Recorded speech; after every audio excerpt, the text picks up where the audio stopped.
bonsoir à tous et merci d'être fidèles et de venir à ce séminaire. Entrez, il y a encore de la place.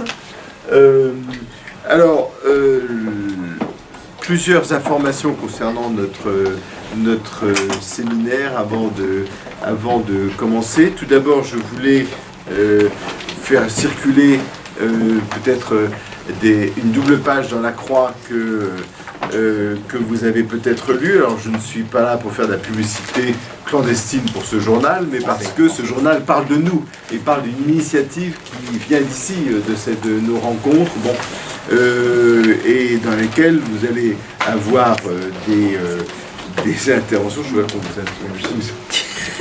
Je suis content de vous accueillir parmi nous. Et dans lesquelles vous avez 4 intervenants en fait de ce séminaire.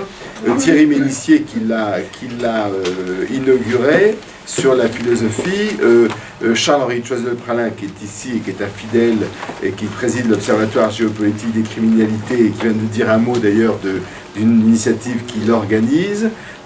Chantal Cutajar, que je vous présentais dans un instant, qui participe et qui va vous parler ce soir, qui enseigne à l'Université de Strasbourg et qui dirige le Centre Recherche-Action sur la criminalité organisée, le Grasgo, qui produit une publication sur Internet que je vous recommande vivement, qui est un accès libre en plus. Voilà, et qui dirige le Collège européen des investigations financières, le CEFAC, qui vient de voir le jour en réalité. Hein. Ça fait assez peu de temps en réalité, non? Oui, absolument. La première session est intervenue au mois d'octobre. Au mois d'octobre, donc c'est assez récent et qui a beaucoup travaillé sur les paradis fiscaux, sur le blanchiment d'argent, et qui a dirigé un ouvrage collectif intitulé précisément Le blanchiment des profits illicites aux presses universitaires de Strasbourg, et plus récemment en 2011, Garantir que le crime ne paie pas, stratégie pour enrayer le développement des marchés criminels. Et alors je vois que vous avez dirigé un ouvrage collectif Finance et éthique chez l'AMI en 2013. Donc avant de vous donner la parole, on va faire circuler, il y a quelques exemplaires du journal, donc c'est fait pour être lu et distribué et propagé. Cette sensibilité qu'on essaie d'alimenter ici. Charles-Henri, tu voulais dire un mot peut-être avant qu'on commence, qu'après on se disperse. Oui, je remercie Antoine. Oui, je veux simplement vous donner comme information que l'Observatoire géopolitique des criminalités, une association que j'anime, je ne vais pas vous en parler longuement, organise le 31 janvier avec l'association Sherpa, que certains d'entre vous connaissent certainement, dirigée par William Bourdon, un colloque à l'Amérique latine, peut-on récupérer l'argent des dictateurs? C'est-à-dire qui vise à faire le point sur la façon dont on peut repérer l'argent des dictateurs, ce qui est une configuration politique précise des dictateurs, on voit bien un peu. Et quels sont les moyens juridiques et les limites du droit applicable pour cette... donc il y aura, c'est assez multiprofessionnel, parce que c'est un peu l'idée de l'OGC, donc il y aura un journaliste qui viendra dire comment on essaie de les repérer, il y aura des juristes, probablement quelqu'un de la Banque mondiale qui va venir de Washington, encore ce soit jamais sûr, voilà. Donc 31 janvier, alors si vous voulez vous inscrire, c'est obligatoire mais c'est mieux, vous allez sur notre revue qui s'appelle Criminalité au pluriel, et dont l'adresse internet c'est geopolcrime.info, G-E-O-P-O-L crime. Là vous verrez dans la page le colloque, ensuite on clique et vous pouvez vous inscrire. Je vous remercie de votre attention, merci Antoine. On va prendre je vais donner la parole à Chantal Cutajar. Alors, si vous voulez, dans la question de la corruption, il y a des questions de fond que nous avons abordées, qui nous ont occupés pendant la première partie de ce séminaire. Il y a des questions techniques qui sont très complexes, à vrai dire, et qui en rebutent plus d'un, hein, parce qu'on va parler de choses en apparence compliquées. Et tout l'enjeu de nos travaux, c'est de faire le lien entre les deux. C'est ce qu'on a voulu faire cette année. Et avec Chantal Cutajar, on va aborder une question où on va rentrer dans la réalité et dans la complexité de la lutte contre la corruption. Donc elle va nous parler de paradis fiscaux et corruption. Et avant de lui donner la parole, pour cette question technique, les cahiers du Grasco, je ne sais pas comment ça s'appelle, c'est cahiers du Grasco ou c'est la revue du Grasco. La revue du Grasco, moi personnellement je la lis beaucoup et j'y contribue quand je peux d'ailleurs parce que c'est très intéressant. Il y a des retours de professionnels de tout horizon, professeurs de droit, magistrats, policiers, avocats, etc. Et c'est vraiment une revue que je vous recommande chaleureusement. Aujourd'hui, je ne t'avais pas vu. Bonjour Raphaël. On a des représentants ici éminents qui écrivent dans la revue du Grasco. Voilà, donc Chantal, je vous donne la parole. Merci infiniment. Je voudrais tout d'abord vous dire que je suis très heureuse d'être parmi vous ce soir et de participer à ce séminaire de philosophie du droit consacré donc cette année à la corruption. Il est intitulé, si je ne me trompe pas, La corruption ou le nouvel âge de la transparence. Paradis fiscaux et corruption. Voilà deux mots si imbriqués l'un dans l'autre qu'on ne saurait les dissocier, surtout depuis que l'irruption du printemps arabe et la chute consécutive de plusieurs régimes ont révélé au grand jour l'étendue des fortunes colossales amassées par les dirigeants en place durant des décennies et dont la plus grosse partie de ces avoirs est conservée à l'abri dans les paradis fiscaux. Je souhaiterais que nous tentions de dépasser le constat et que nous essayions de décoder les rationalités qui sous-tendent le phénomène. Et à cet égard, cette conférence tombe à point nommé après que la semaine dernière, si je ne me trompe pas, le philosophe Pierre Dardot a étudié les liens entre libéralisme, néolibéralisme et corruption. Je parlerai en ce qui me concerne de l'endroit d'où je viens, celui du droit et modestement de ma qualité de juriste. Cependant, le regard du juriste n'est d'aucune utilité si son discours ne s'ancre pas dans la réalité économique, sociologique, philosophique, dans lequel s'inscrit le phénomène auquel il est censé apporter des réponses. Or, je crois que la compréhension du néolibéralisme est absolument fondamentale pour comprendre les liens qu'entretiennent corruption et paradis fiscaux. Elle est aussi, cette compréhension, incontournable lorsque l'on s'interroge sur la définition et sur le contenu d'une politique cohérente et efficace de lutte contre la corruption. Et je vais m'en expliquer. La finalité du néolibéralisme, magnifiquement décryptée dans l'ouvrage de Pierre Dardot et de Christian Laval, La nouvelle raison du monde, est de construire le marché et d'ériger donc l'entreprise en modèle de gouvernement des hommes. Et cette conception a eu naturellement pour conséquence de faire prévaloir le règne de l'économie sur le politique. Mais dans le même temps, l'économie a été réduite à la science de l'intérêt. Et elle est fondée donc sur une méthode qui combine un raisonnement assis sur le formalisme mathématique, avec une vérification expérimentale née de l'étude statistique des comportements des individus ou des groupes sociaux.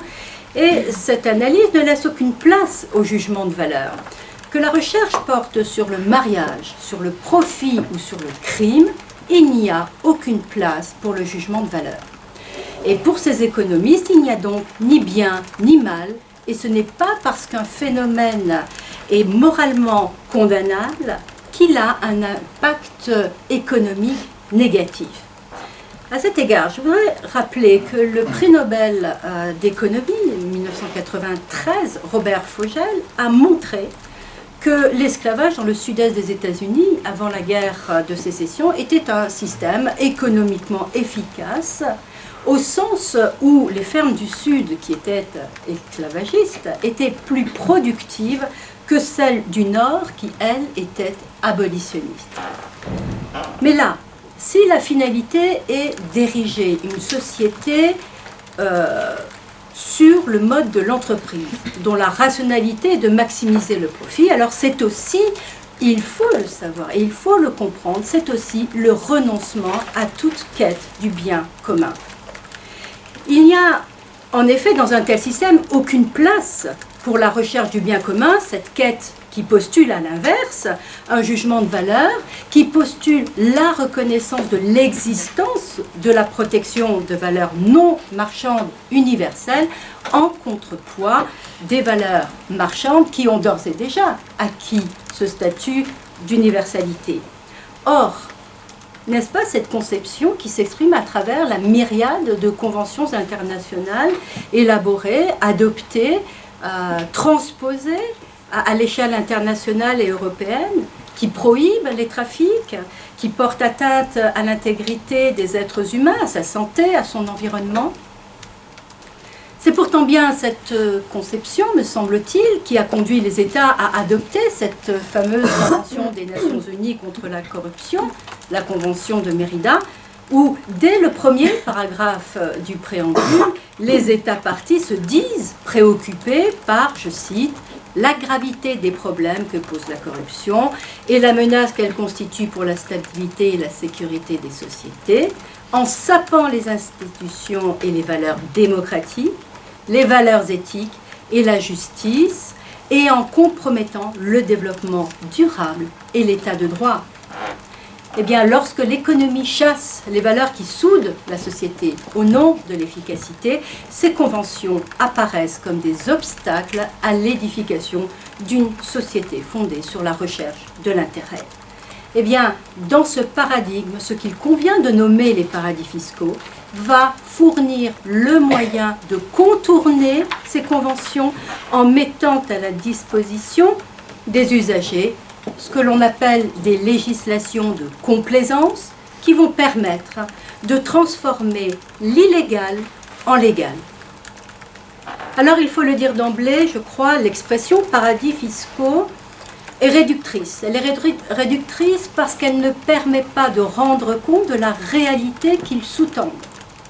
Elle renvoie en effet à ces havres permettant aux entreprises ou à des particuliers fortunés d'éviter, légalement ou non, les législations fiscales nationales.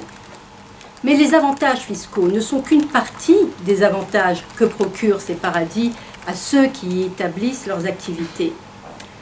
La prééminence accordée à l'aspect fiscal a en effet occulté leur fonction principale qui consiste, je le répète parce que c'est important pour comprendre la suite, qui consiste à mettre à la disposition des agents économiques d'où qu'ils viennent, quelle que soit leur activité, quel que soit leur secteur d'activité, la possibilité de contourner les législations en vigueur dans tous les domaines, qu'il s'agisse de la finance, de l'assurance, du droit du travail, du droit du transport maritime, etc. etc. Et c'est justement cette capacité de contournement des règles que les organisations criminelles vont rechercher, elles aussi, parce qu'elles vont leur permettre d'étendre leur emprise à l'échelle de la planète en transformant l'argent illégal issu des trafics en argent légal qui va leur permettre d'infiltrer les circuits financiers internationaux au moyen notamment de la corruption. Le passage de la sphère de l'illégal vers celle du légal se réalise par l'intermédiaire de techniques juridiques garantissant l'anonymat pour celles et ceux qui souhaitent donc contourner ces règles. Donc ce contournement des règles se réalise au moyen de constructions juridiques opaques, trusts, fiducies ou autres sociétés offshore, que des spécialistes de l'ingénierie juridique vont organiser au sein de montages pour empêcher toute traçabilité des flux financiers. Cette opacité ainsi créée va non seulement empêcher de relier les flux financiers aux trafics illicites, aux opérations de corruption et à leurs auteurs, mais elle va également faire obstacle à l'appréhension des actifs criminels et à les tenir ainsi à l'abri des poursuites et de la confiscation. Ainsi, c'est l'opacité qui est consubstantielle à la structure et à la définition même des paradis fiscaux qui en font un moyen de commettre en toute impunité la corruption transnationale.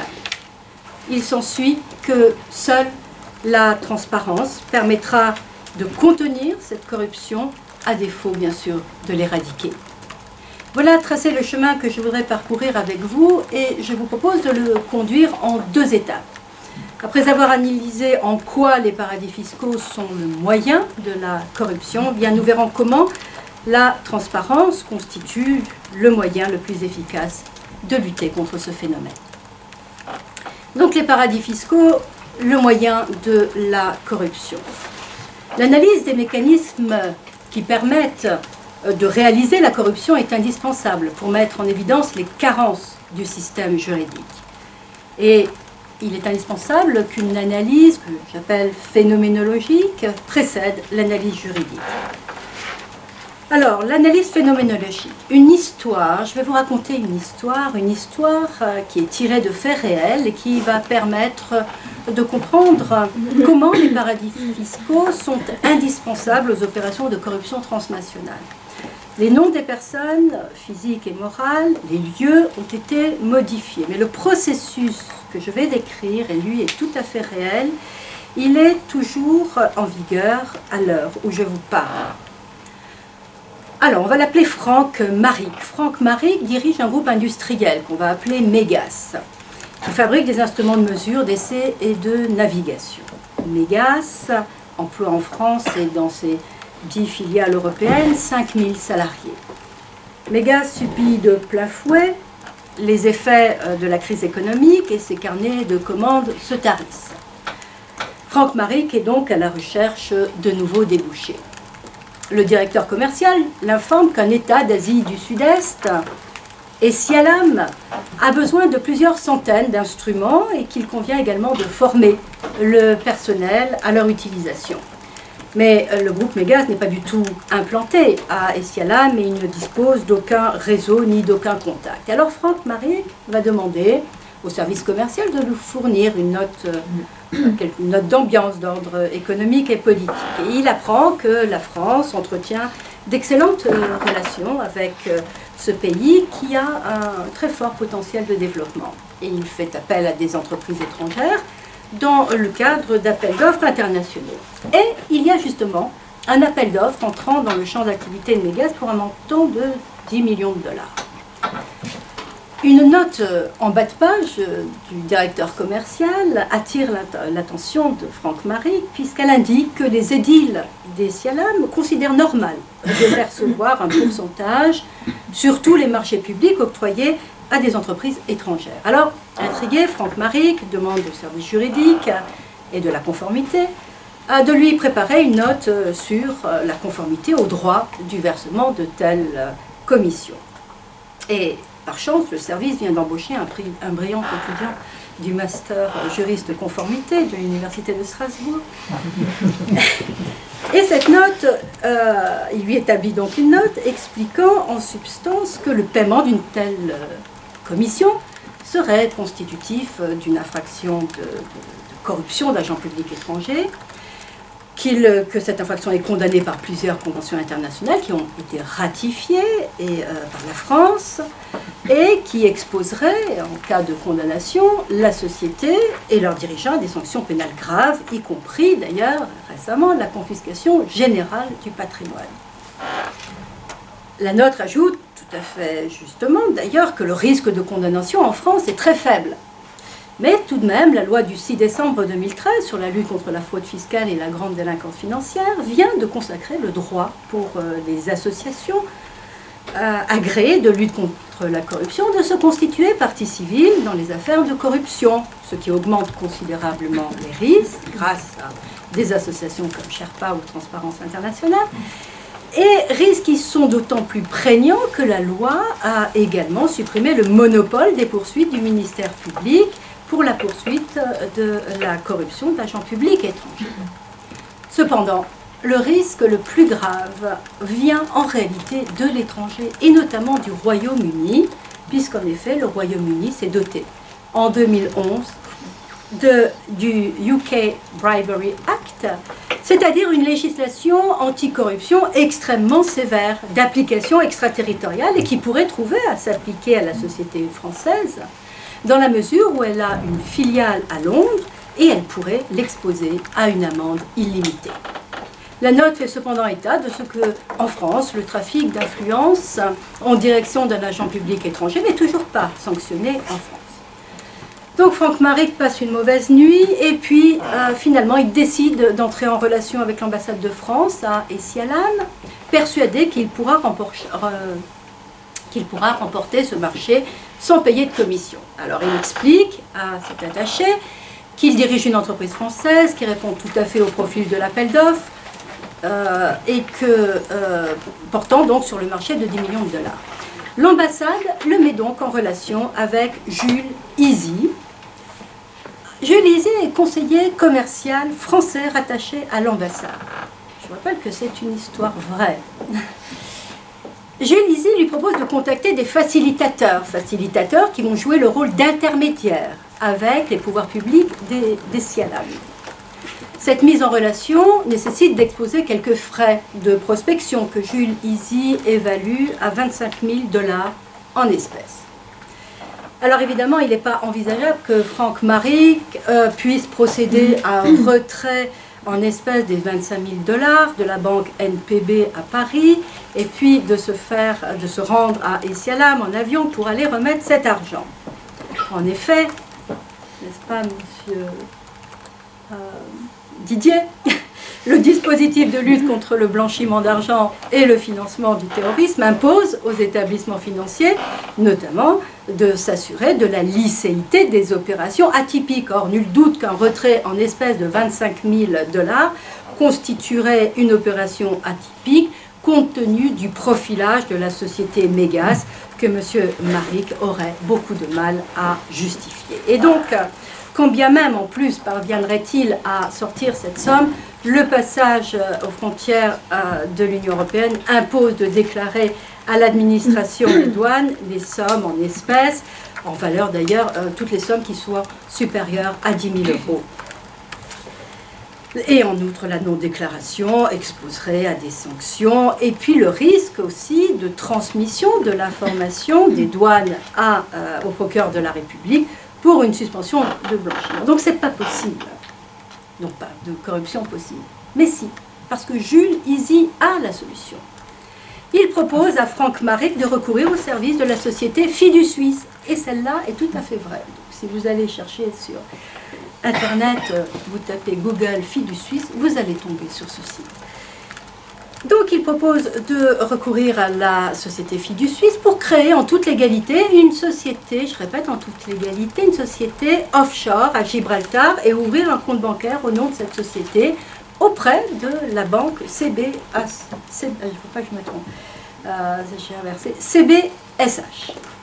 dont il sera le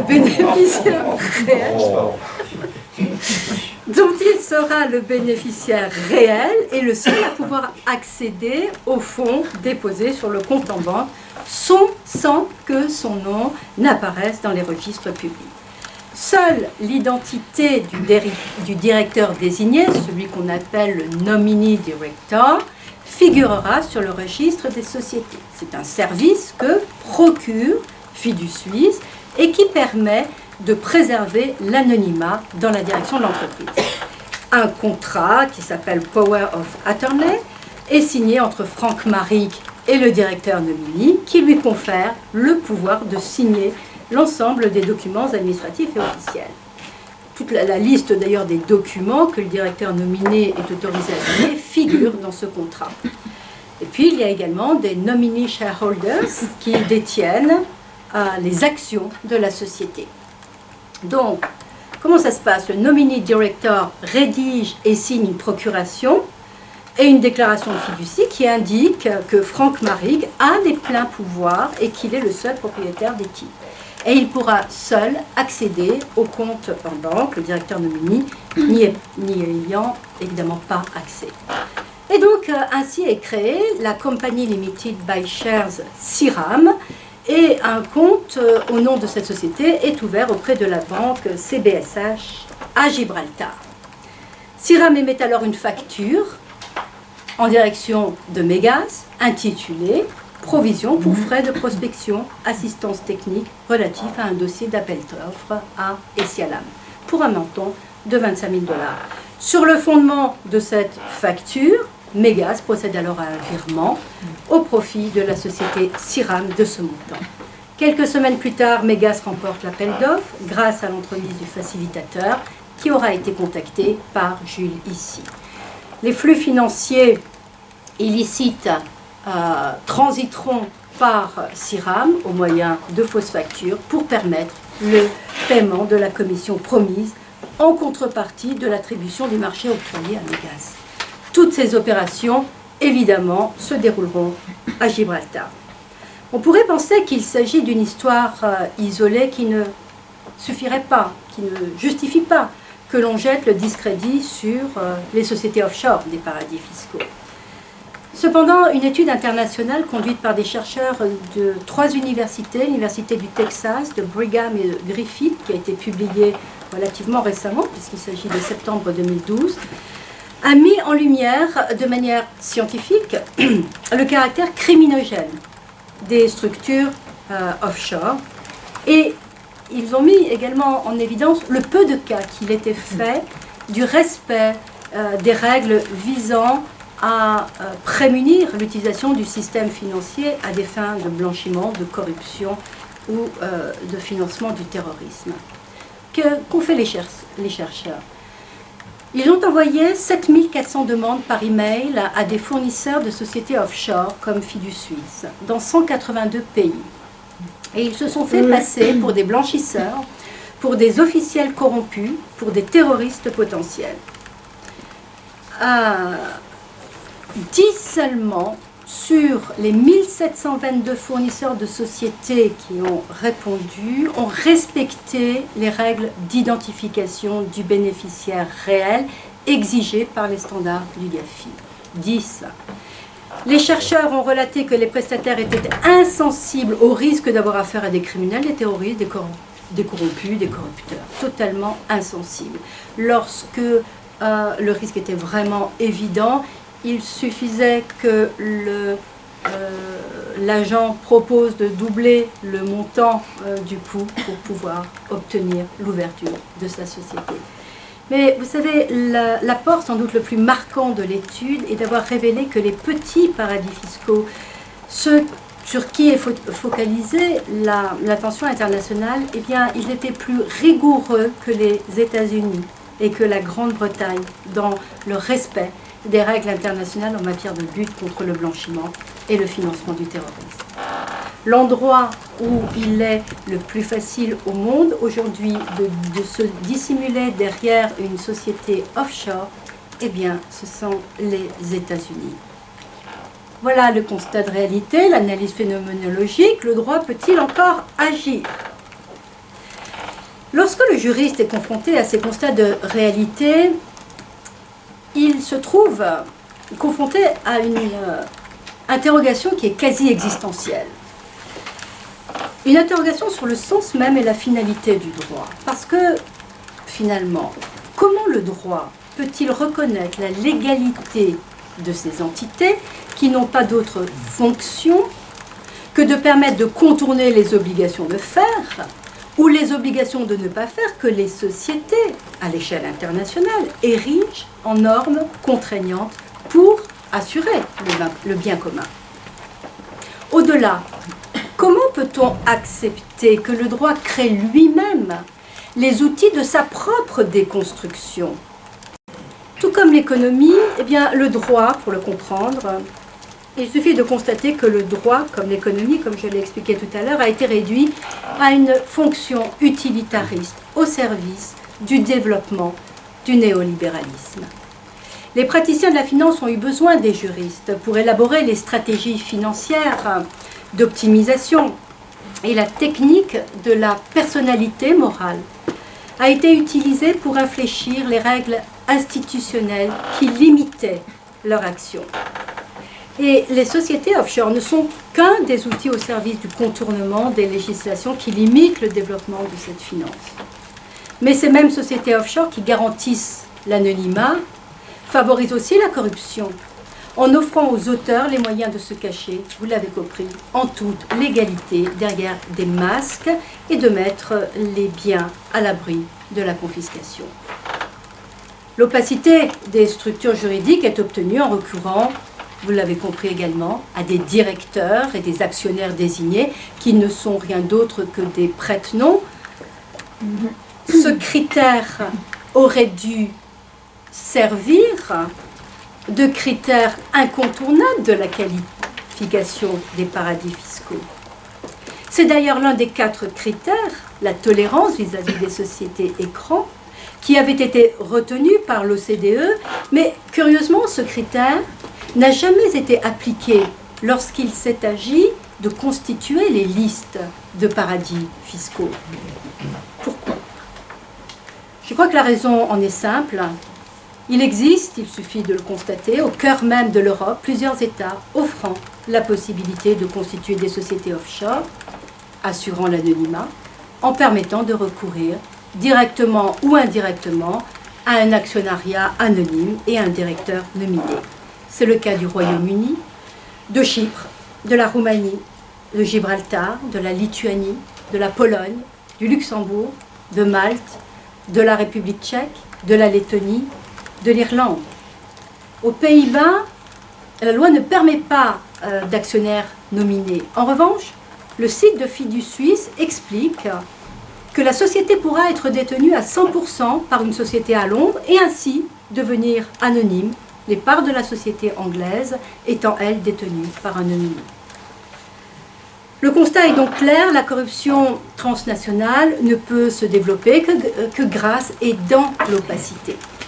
Il ne pourra y être mis un frein qu'en instaurant la transparence des sociétés et des constructions juridiques, qui apparaît dès lors comme un impératif catégorique. La lutte contre les paradis fiscaux, force est de le constater, est un échec, malgré les discours incantatoires avant chaque G20.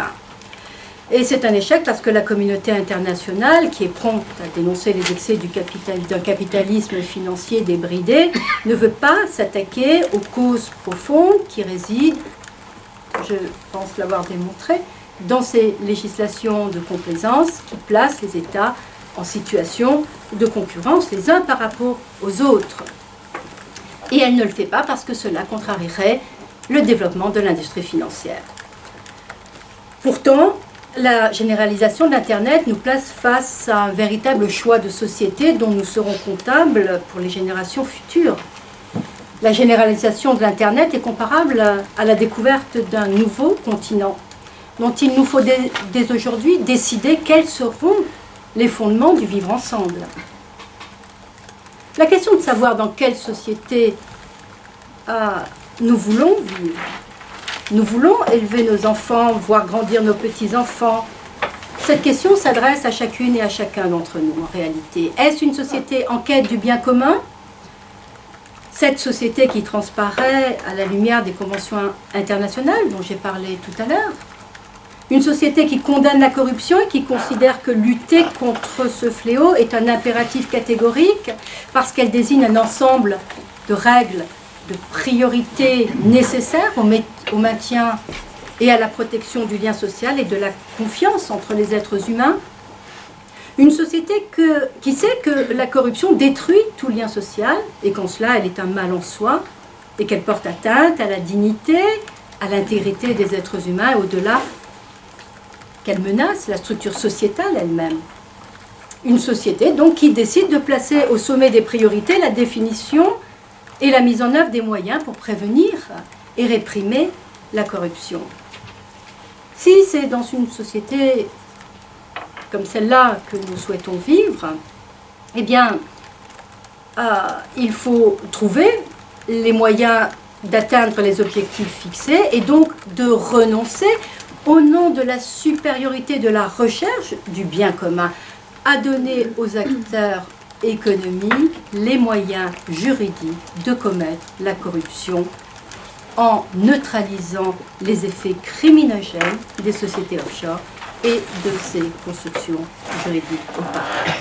Et donc cela signifie, vous l'aurez compris, que le principe d'utilité qui sert le développement économique selon les préceptes du néolibéralisme, doit céder devant le principe de justice qui dicte la recherche du bien commun. Et cela ne sera possible que si l'on renonce à ériger la recherche de l'utile comme seule finalité de l'économie et du droit. Elle impose de combiner cette recherche avec la quête de justice, envisagée indéfinissable, la justice, envisagée tout au plus comme le triomphe des intérêts les plus respectables et qui appelle un ordre conforme aux obligations de la conscience, sans laquelle il est vain espérer établir des rapports sociaux harmonieux.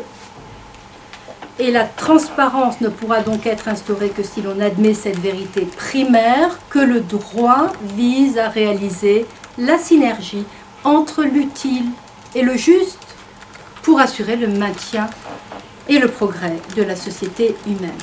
Et je crois que ça n'est qu'à cette condition que l'on refusera d'admettre au nom de l'efficience financière que des structures criminogènes puissent être utilisées pour contourner les règles qui servent de fondement aux sociétés humaines. Si des conventions internationales prohibent la corruption, le système juridique doit neutraliser les techniques juridiques qui peuvent la favoriser. Parce que c'est le droit qui matérialise dans le champ de la réalité tangible la volonté du législateur au sens large. Alors c'est au droit qui extériorise cette même volonté qu'incombe la recherche des moyens de réaliser cette synergie entre l'utile et le juste, entre l'efficience économique et l'idéal de justice. C'est donc bien au droit, in fine, d'éradiquer les constructions juridiques qui permettent en toute légalité, conformément au droit positif, de contourner les interdictions. Alors, toutes les instances internationales en charge de la lutte contre l'expansion des marchés criminels sont unanimes. Elles préconisent toutes la transparence pour lutter contre la corruption. Force est malheureusement de constater les réticences et partant l'absence de volonté politique de mettre en œuvre les solutions qui pourtant ont été identifiées. Revenons sur les manifestations de la prise de conscience. Cette prise de conscience du caractère criminogène de ces structures ont été constatées à l'échelle internationale et à l'échelle nationale. À l'échelle internationale, tout d'abord, le caractère nocif des sociétés offshore a été mis en évidence depuis plus de 20 ans. Dès la création en 1989, le GAFI les avait identifiés comme responsables du développement du blanchiment d'argent.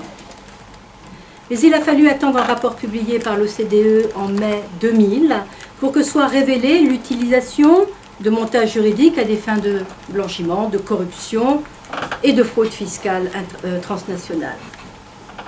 Et cela s'est traduit concrètement par des recommandations, les recommandations 33 et 34, sur la transparence des personnes morales et des constructions juridiques en 2003.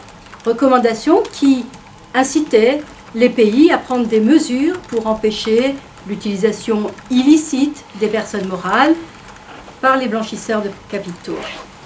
Les pays étaient également incités à s'assurer que des informations adéquates, pertinentes et à jour sur les bénéficiaires effectifs, donc pas sur les directeurs nominés, ni sur les shareholders, mais sur les bénéficiaires effectifs et sur le contrôle des personnes morales, pouvaient être obtenus ou consultés en temps voulu par les autorités compétentes.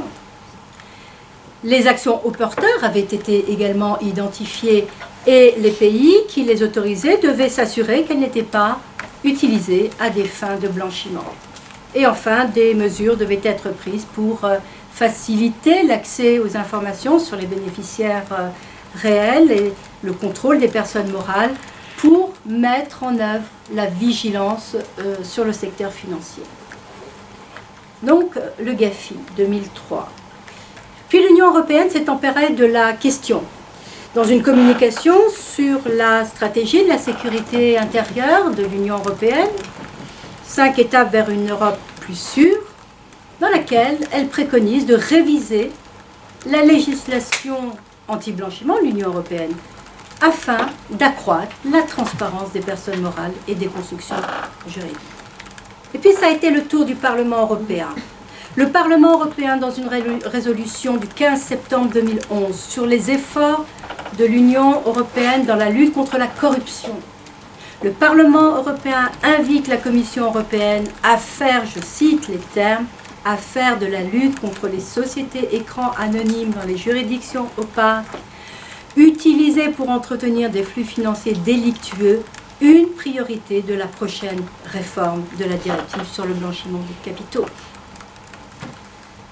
Le GAFI a révisé ses recommandations en 2012. Les nouvelles recommandations 24 et 25, le mandat du GAFI a été étendu à la corruption également.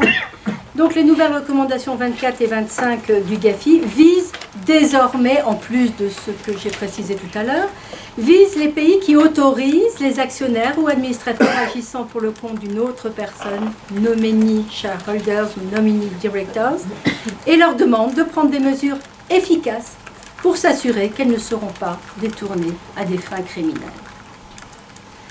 La Commission européenne a, dans son rapport au Parlement européen, à propos de la mise en œuvre de la 3e directive, donc c'est un rapport qui date du 11 avril 2012, elle a proposé, c'est révolutionnaire, d'introduire dans un instrument juridique existant dans le domaine du droit des sociétés des mesures visant à promouvoir la transparence des personnes morales et des constructions juridiques. Et là, on touche du doigt la solution, puisqu'il ne s'agit pas de neutraliser les sociétés écrans pour les empêcher d'être utilisées à des fins de blanchiment, mais bien de se doter à l'échelle de l'Union européenne d'une conception de l'utilisation, d'une conception de la personnalité morale, fondée sur la transparence. C'était révolutionnaire. La Commission européenne elle-même ouvrait la voie vers la seule solution, je crois, qui est efficace, celle consistant à inscrire dans le droit des sociétés de l'Union européenne le principe de la transparence des sociétés et des constructions juridiques. Et tout récemment, la commission CRIM du Parlement européen, qui est chargée de faire des propositions en matière de lutte contre la criminalité organisée, le blanchiment et la corruption, dans sa proposition du 26 septembre 2013, a invité une nouvelle fois la Commission à instaurer des critères rigoureux concernant la nature des activités des entreprises pour mettre un terme, ce sont les termes du Parlement, à la création des sociétés écrans ou de sociétés boîtes aux lettres qui soutiennent des pratiques légales ou illégales de fraude ou d'évasion fiscale. Donc prise de conscience indéniable avec des solutions clairement proposées à l'échelle européenne. Qu'en est-il à l'échelle nationale ? Le droit français consacre la transparence des personnes morales et des fiducies qui sont immatriculées en France. Le registre du commerce et des sociétés, le registre des fiducies doivent mentionner les noms des bénéficiaires réels. La jurisprudence d'ailleurs n'hésite pas à recourir à la théorie de la fraude, à la théorie de la fictivité pour neutraliser les sociétés fictives ou les sociétés écrans. Mais qu'en est-il des sociétés offshore constituées, je répète, légalement dans les juridictions qui les autorisent et qui sont utilisées pour acheter des biens en France au moyen de l'argent issu de la corruption notamment.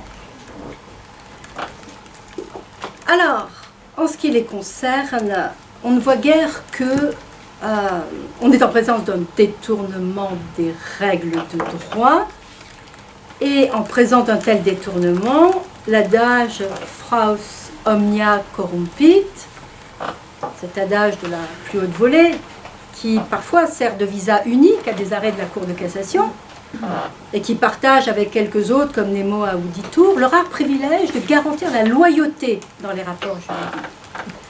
Ce principe, Fraus omnia corrumpit, dans l'ordonnancement juridique, occupe la place de principe général du droit. Ça veut dire que c'est un principe qui a vocation à assurer la cohérence générale du droit. Cela signifie qu'il n'est pas besoin de règles de droit positives pour le consacrer. Tant il est vrai que sa méconnaissance serait sanctionnée, que la méconnaissance de Fraus omnia corrompit non sanctionnée contribuerait à la déconstruction même du droit. Parce que ne pas sanctionner la fraude revient à dénier au droit son caractère obligatoire en permettant de faire de manière détournée ce que les règles interdisent de faire ouvertement. Même le principe de l'interprétation stricte, qui est un principe fondateur du droit pénal, ne saurait aboutir à valider un résultat qui n'aurait pas pu être obtenu sans l'utilisation de la fraude. Voilà pourquoi la fraude corrompt tout, et voilà pourquoi l'action en déclaration de fraude doit permettre de neutraliser des structures utilisées dans le seul objectif de contourner les interdictions ou les obligations de faire légal.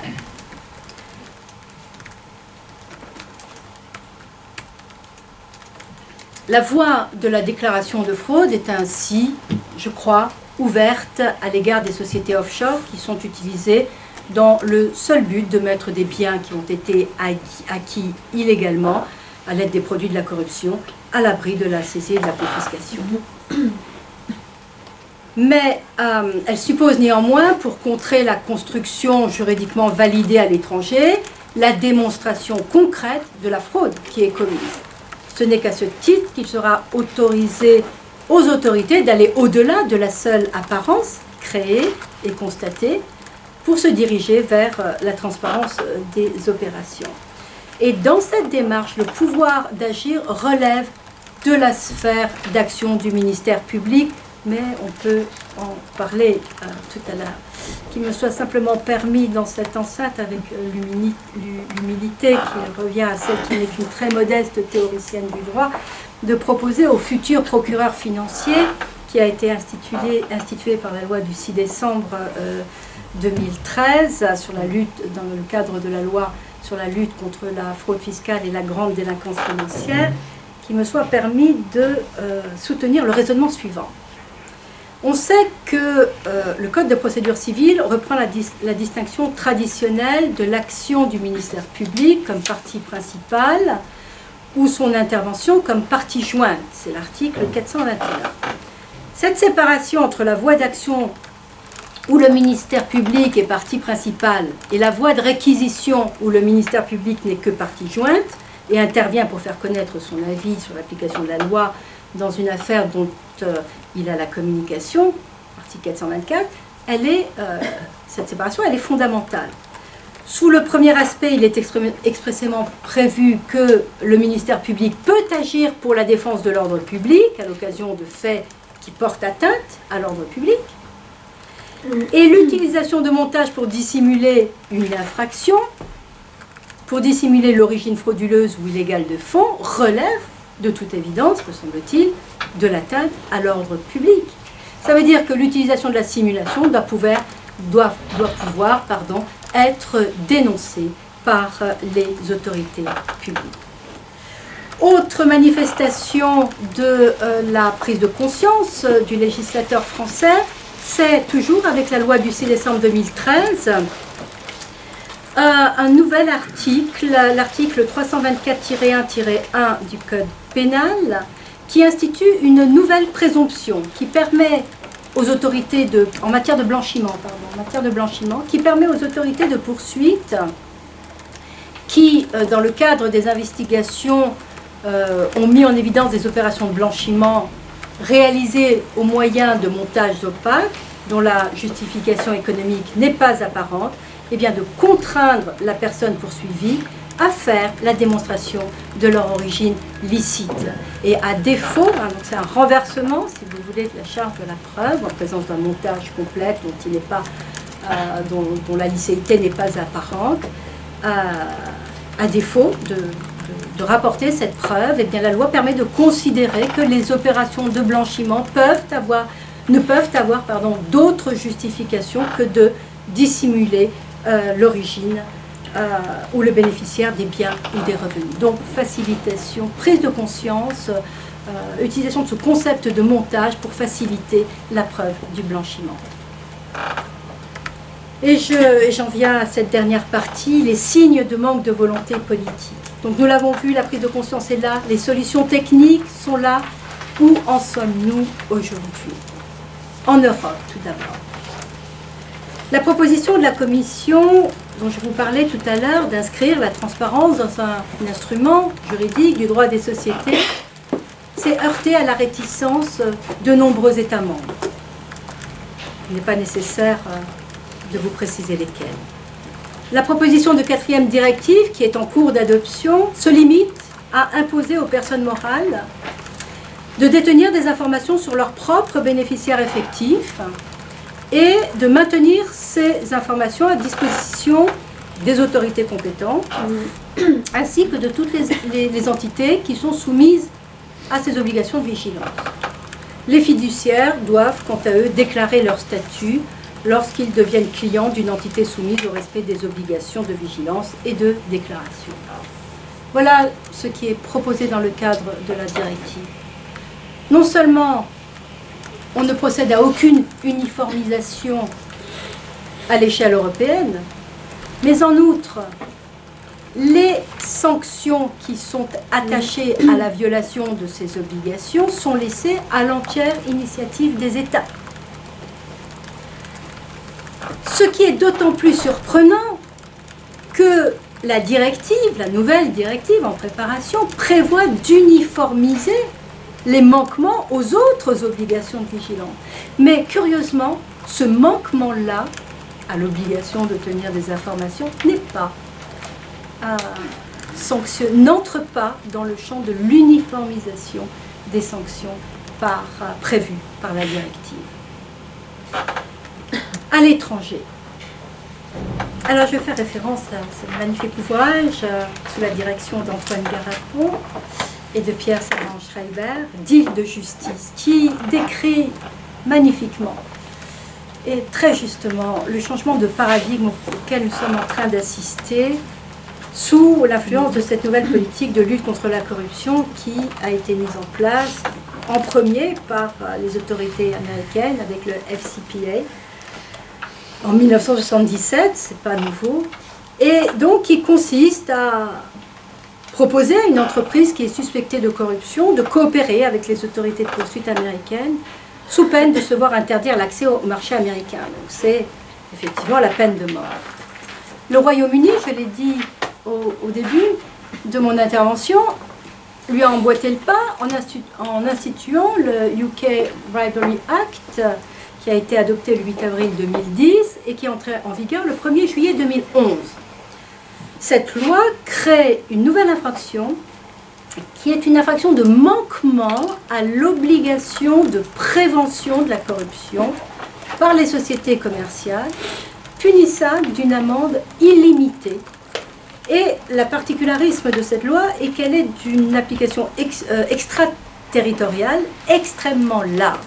Par exemple, et pour faire court, une société française qui a son siège social à Paris et qui détient une filiale à Londres qu'elle contrôle à 95% et depuis laquelle elle exerce ses activités en Grande-Bretagne, pourrait se voir reprocher l'acte de corruption qui serait commis par un salarié français de la société, commis à l'occasion d'un voyage en Indonésie afin de faciliter l'obtention d'un marché pour la société française. Donc on est en présence, vous l'avez compris, d'une infraction de corruption d'agents publics étrangers qui est commise par le salarié d'une entreprise française, mais qui ne présente aucun lien de rattachement avec le Royaume-Uni. Donc logiquement, les juridictions britanniques ne devraient avoir aucun chef de compétence territoriale, aucun chef de compétence personnelle pour connaître de ces faits. Mais en application du Bribery Act, dans la mesure où la société française a sa filiale au Royaume-Uni, avec laquelle elle entretient des liens étroits, elle pourra être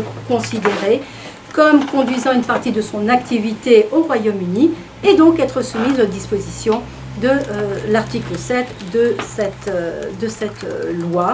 Et cela pour l'ensemble de ces activités, quel que soit le lieu où elles ont été menées dans le monde. Si la société française ne parvient pas à démontrer qu'elle a mis en place des procédures adéquates de prévention de la corruption, eh bien, elle pourra être sanctionnée par les juridictions britanniques pour manquement à son obligation de prévention de la corruption, et je le répète, à une peine d'amende illimitée. Alors, au lendemain de l'adoption de cette loi, qui a d'ailleurs été prise parce que le Royaume-Uni avait été fortement critiqué lors de l'évaluation par l'OCDE, dans un communiqué du 8 avril 2010, le secrétaire général de l'OCDE, Angel Gurria, avait salué l'entrée en vigueur du UK Bribery Act, considérant que la loi constituait, je cite, une avancée très positive et que le Royaume-Uni est à présent bien placé pour être au cœur de cette liste. Mais, moins de 2 ans plus tard, le 30 mars 2012, l'OCDE fustigeait l'opacité dans la mise en œuvre de cette nouvelle loi. Tout d'abord, le rapport a constaté que des accords de confidentialité étaient conclus avec des entreprises qui étaient concernées, empêchant la communication d'informations essentielles relatives aux affaires, qui étaient donc clôturées par un règlement amiable du litige, exactement ce que vous avez décrit. Ces accords de confidentialité qui étaient acceptés par les entreprises concernées pour éviter toute atteinte à leur image étaient de toute évidence extrêmement suspects.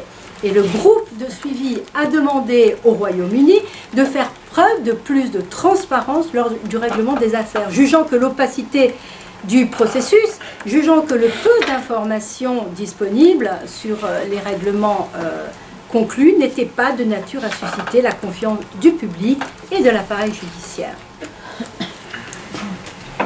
Mais il y a plus.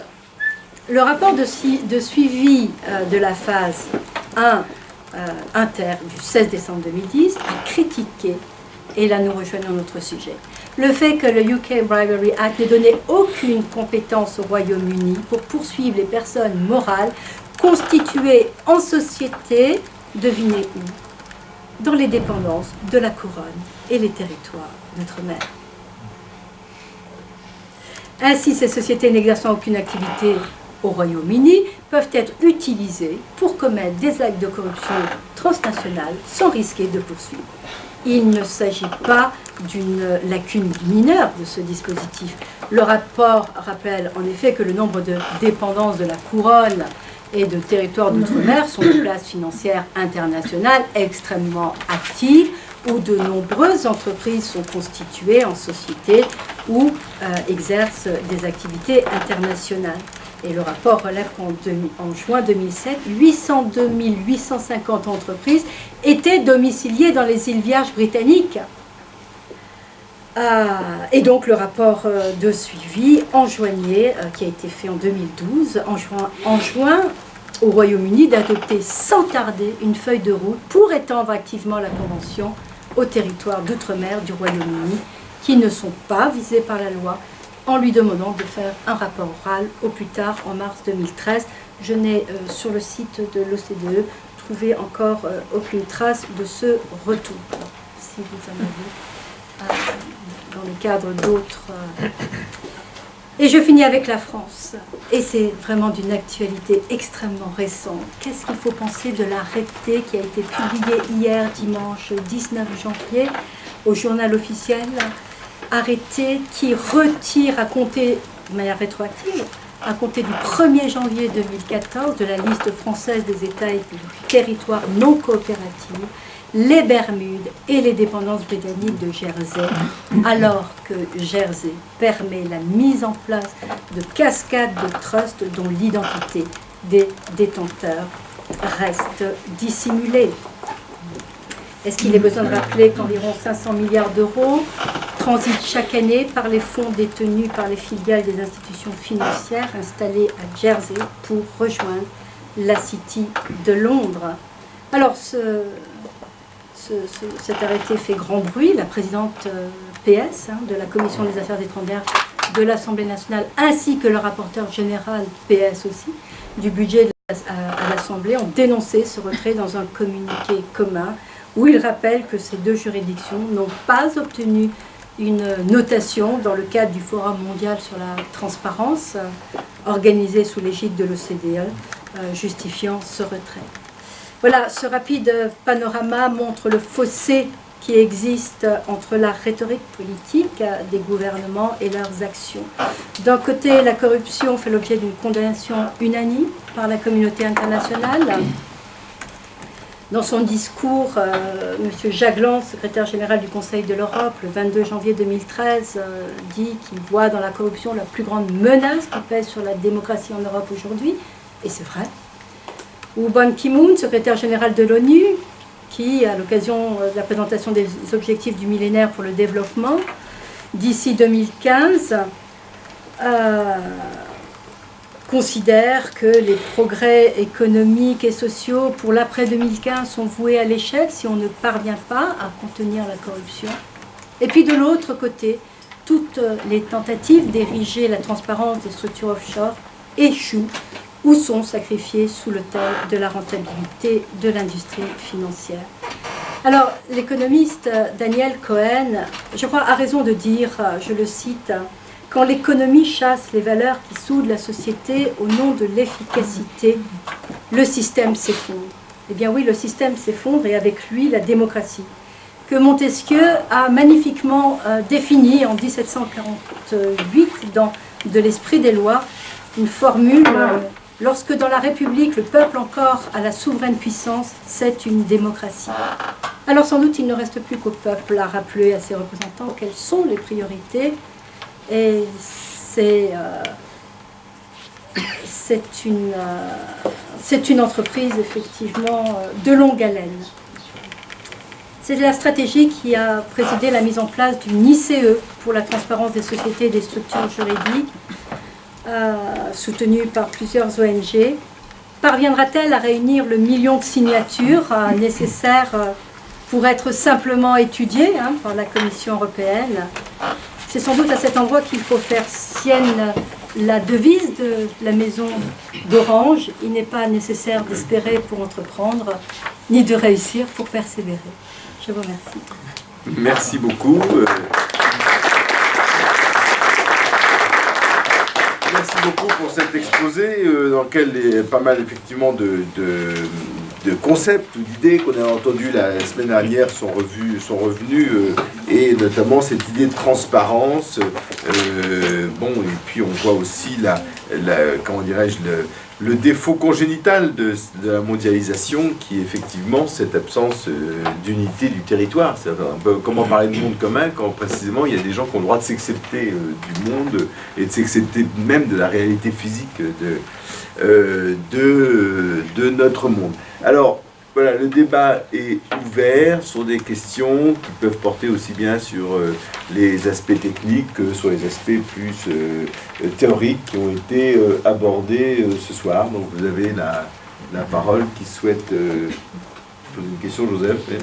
Enfin, au début, vous avez rappelé l'opposition philosophique monde commun, disons, utilitarisme. Mais alors là, si on place le débat à ce niveau-là, très général, très générique, ça devient je veux dire, insoluble, puisque dans le monde anglo-saxon, si on accepte des philosophies comme John Rawls, en gros, l'utilitarisme et le fond commun, bon, je ne voudrais pas caricaturer, je sais que c'est pas si simple, depuis le 18 de John, mais si c'est Jeremy Bentham contre saint Thomas d'Aquin et ses héritiers, y compris juridiques, mais philosophiques, dans ce cas-là, c'est le monde anglo-saxon ne se ralliera jamais à saint Thomas d'Aquin ou à ses héritiers. Alors à la rigueur, il peut admettre parfois et de manière minoritaire John Rawls, qui peut faire figure de para-saint Thomas d'Aquin du XXe siècle et pas forcément du XXIe, mais là il y a quelque chose de difficile honnêtement.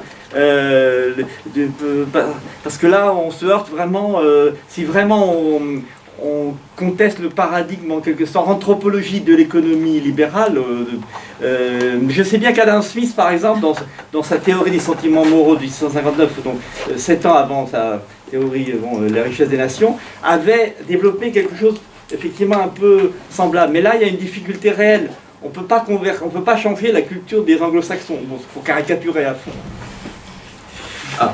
Alors, je pense qu'on aura l'occasion de revenir sur cette question de fond. C'était précisément de la semaine dernière sur sur les questions de Ben Sam, qui en fait est lui-même très en décalage par rapport à Adam Smith, qui était bien sûr lui qui n'avait pas du tout la même perception de l'utilité. Alors, est-ce que quelqu'un d'autre souhaite intervenir? Oui. Donc selon vous, aujourd'hui, en matière de lutte contre la corruption, le droit est assez construit en matière de pénalisation et de lutte. Est-ce que selon vous, il vaut mieux s'attaquer à des points précis comme les paradis fiscaux, voilà, aller vers des points plus précis, enfin pas des détails, mais des mécanismes qui permettent la corruption? Je pense que c'est essentiel. Je pense que c'est essentiel parce que tant que on ne s'attaque pas aux moyens qui permettent, comme je l'ai expliqué, de contourner l'interdiction de la corruption, eh bien, on n'arrivera pas à ne pas la freiner, je veux dire. Et là, on se rend compte que le diable est dans le détail. Mais est-ce que c'est vraiment un détail? C'est pas vraiment un détail. Mais l'exposé est transposable à toute forme de contournement des règles, vous voyez. Là, on est sur la corruption, c'est tout à fait vrai pour la criminalité organisée, c'est vrai pour la fraude fiscale, l'évasion fiscale. Voilà, Est-ce qu'on peut continuer à accepter de vivre dans cette société qui met entre parenthèses les fondements mêmes qui sous-tendent nos sociétés? Alors que les anglo-saxons ne veulent pas l'accepter, nous le savons. Nous le savons. Les freins que nous connaissons au niveau de l'Union européenne viennent d'eux. Mais ont-ils plus raison que nous? Oui. Où est-ce que vous situez l'institution d'un parquet européen, justement pour lutter contre la fraude, la corruption, les intérêts financiers de l'Union? Est-ce que ça s'inscrit aussi dans le dispositif Alors, vous savez que le parquet européen, tel qu'il est prévu par les textes aujourd'hui, ne va concerner que la corruption et la fraude aux intérêts financiers de l'Union européenne. Il me semble que nous sommes encore assez loin, et que si nous y arrivons, c'est parce qu'on va faire